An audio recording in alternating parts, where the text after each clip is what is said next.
ओला dock YouTube channel को subscribe करें और बेल आइकॉन को दबाना मत भूलें। बिस्मिल्लाहिर्रहमानिर्रहीम। नाज़रीन, मेरा नाम डॉक्टर सैयद मुजाहिद हुसैन है। मैं स्किन स्पेशलिस्ट हूँ और कॉस्मेटोलॉजी भी प्रैक्टिस करता हूँ और सेक्सोलॉजी भी प्रैक्टिस करता हूँ। मुझे तकरीबन खटक मेडिकल सेंटर जो कि डबगरी में है, इसमें दूसरी छत पे 19 नंबर कमरे में तकरीबन 25 साल से मैं प्रैक्टिस कर रहा हूँ। आज मैं कुछ चीज़ें आप लोगों से शेयर करना चाहता हूँ। जो पेशेंट्स ज़्यादा हमारे क्लिनिक आते हैं, ख़ासकर उनके बारे में। हमारे पास जो इन 25 सालों में मैंने देखा है, पहले हम स्किन को ले लेते हैं। स्किन में हमारे पास जो सबसे ज़्यादा पेशेंट्स आते हैं वो एक्नी के आते हैं। पाकिस्तान के टॉप डॉक्टर्स के साथ अपॉइंटमेंट बुक करें, वो भी पेशेंट फीडबैक देखते हुए।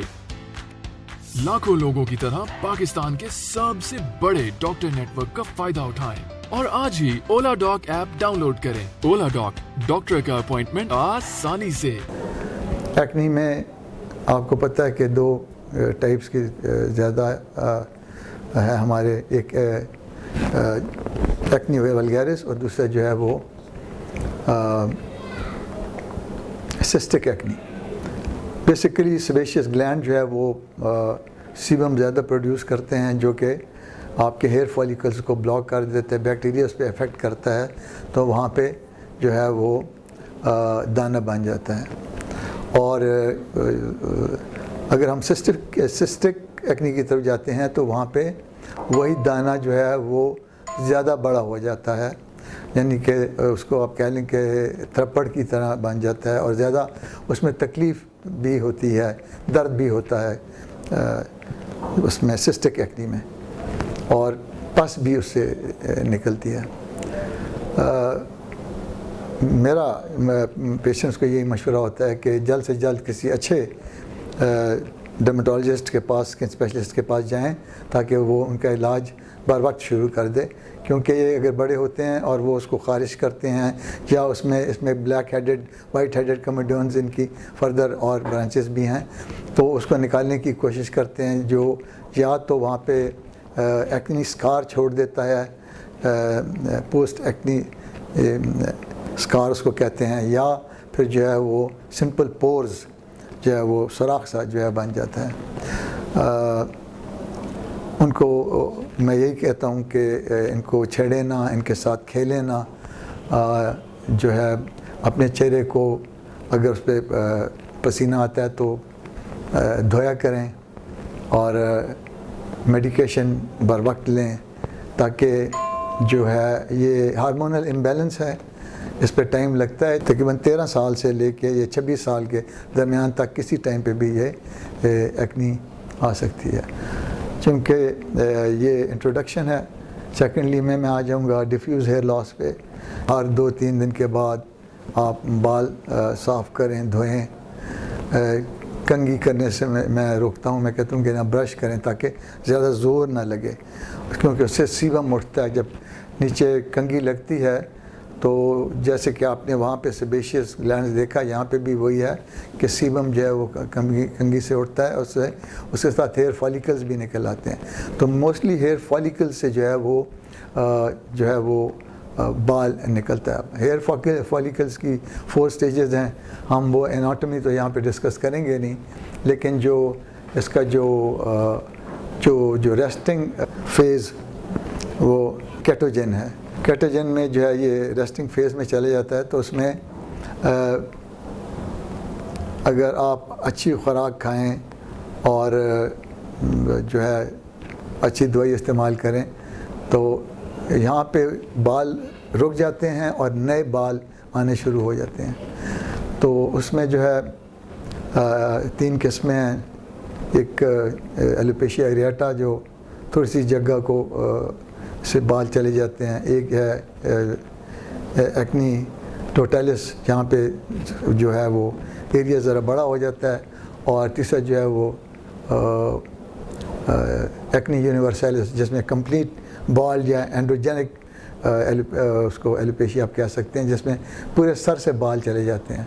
जब पूरे सर से बाल चले जाते हैं तो उस पर जो है मुख्तलिफ मेडिसिन भी यूज़ कर सकते हैं, या आप PRP भी करवा सकते हैं, जो प्लाज्मा रिच प्रोटीन जिसको कहते हैं, वो बालों के लिए जो है बेहतर है, और बाल जो है यहाँ पे जो है निकलना शुरू हो जाते हैं। यहाँ पे भी यही है कि ब्लड सप्लाई हेयर फॉलिकल जाती है, जहाँ से जो है वो हेयर फॉलिकल बाल जो है वो वहाँ से निकलना शुरू होता है। हम क्या करते हैं कि PRP में प्लाज्मा रिच प्रोटीन, जो प्लाज्मा जो है वो हम डायरेक्टली सप्लाई करते हैं टू हेयर फॉलिकल, ताकि जो है वो रेस्टिंग फेज से बाल जल्दी निकल आए और बालों की नशोनुमा बेहतर हो और बाल जो हैं वो ज़्यादा घने हों। इसमें जो है मैं लोगों को कहता हूँ कि आप जो है बालों की मालिश करवा लिया करें, हफ्ते में 2 हफ्तों में एक बार, कोई भी हो, ऑलिव ऑयल हो, कोकोनट ऑयल हो, अनियन ऑयल हो, कोई भी ऑयल आप यूज़ कर सकते हैं, जैसे जो है वो बाल आपके बेहतर होंगे। प्लस इसमें जो है विटामिन B, C, D और जिंक, इसका काफ़ी अच्छा रोल है, जो कि बालों को के नशोनुमा और उनका ज़्यादा होने में मदद देता है। ये तो हमने कवर किया डर्मेटोलॉजी साइड।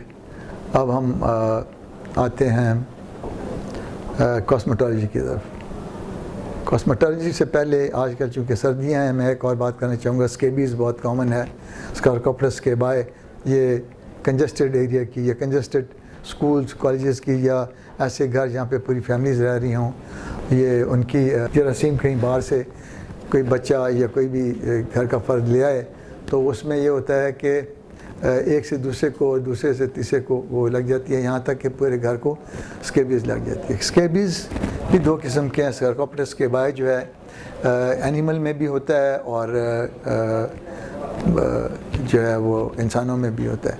इंसानों वाला जो स्कार्कोप्टस स्केबाई जो है वो दूसरे को ट्रांसफ़र हो जाता है।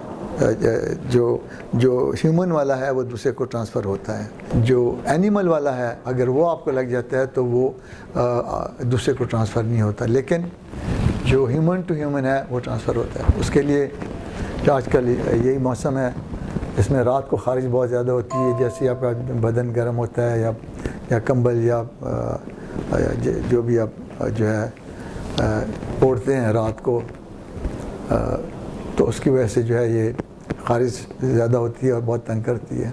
इसके लिए अपनी ट्रीटमेंट है, अगर वो आप 2-3 दिन इस्तेमाल करें तो इससे आपको छुटकारा मिल जाता है। ये कॉमन है। अब हमने कॉस्मेटोलॉजी की तरफ हम आते हैं। कॉस्मेटोलॉजी में जो आजकल ज़्यादा चल रहा है उसमें एक तो हेयर लेज़र है, जो कि बालों के लिए इस्तेमाल हो रहा है। मुख्तलिफ़ किस्म की मशीनें हैं। इसमें जो है पीको लेज़र है, इसमें कार्बन लेज़र, जिसको फेशियल वैम्पायर भी कह सकते हैं, कई कहते हैं। इसमें बोटॉक्स के इंजेक्शंस लोग लगवाते हैं झुर्रियों के लिए, ख़ासकर आँखों के ऊपर नीचे के झुर्रियाँ, तो वहाँ पे ये बोटॉक्स के इंजेक्शन लगाते हैं। वाइटनिंग इंजेक्शन जो हैं, ये इसका नाम ग्लूटाथायोन है। ग्लूटाथायोन जो है वो भी उसके लिए यूज़ होता है वाइटनिंग के लिए। उसमें यह है कि आफ्टर एवरी 10 डेज़ आपको एक इंजेक्शन लगाना पड़ेगा। स्किन टू स्किन डिफ़र करता है, और बोटॉक्स जो है वो ग्लूटाथायोन इंजेक्शन आप 3 में ठीक होते हैं, आप 4, 5, 6 में आप पे जो बेहतरी आती है, तो वो हम पेशेंट्स पे छोड़ते हैं। मोस्टली जितने भी ये डिजीज़ मैंने आपसे शॉर्टली डिस्कस किए हैं, उसमें जो है हम पेशेंट पे ही हम छोड़ दें कि वो आगे इसको कंटिन्यू करना चाहता है या वो 3 लगाना चाहता है या 4 लगाना चाहते हैं। PRP बड़ा अच्छा है बालों के लिए, अच्छे रिजल्ट्स हैं इसके। कुबेला इंजेक्शन है जो कि अगर जिसकी डबल चिन है वो जो है लगा सकता है। इसके बाद जो ज़्यादा इम्पॉर्टेंट चल रहा है वो है माइक्रो नीडलिंग। माइक्रो नीडलिंग जो है वो PRP के ज़रिए भी होती है और इसमें जो है वो हाइलुरोनिक एसिड सिरम वो अगर चेहरे पे लगा के माइक्रो नीडलिंग करें तो उससे regeneration plus post acne scars छोटे हों या बड़े हों उसको ये क्लियर करता है। लेकिन ये सारी चीज़ें जो हैं वो सेशंस मांगती हैं, वो हम जो है पेशेंट्स पे ही हम छोड़ देते हैं कि पेशेंट कितना करवाना चाहते हैं। मुझे उम्मीद है कि मेरा मैसेज आप लोगों को कन्वे हो गया होगा।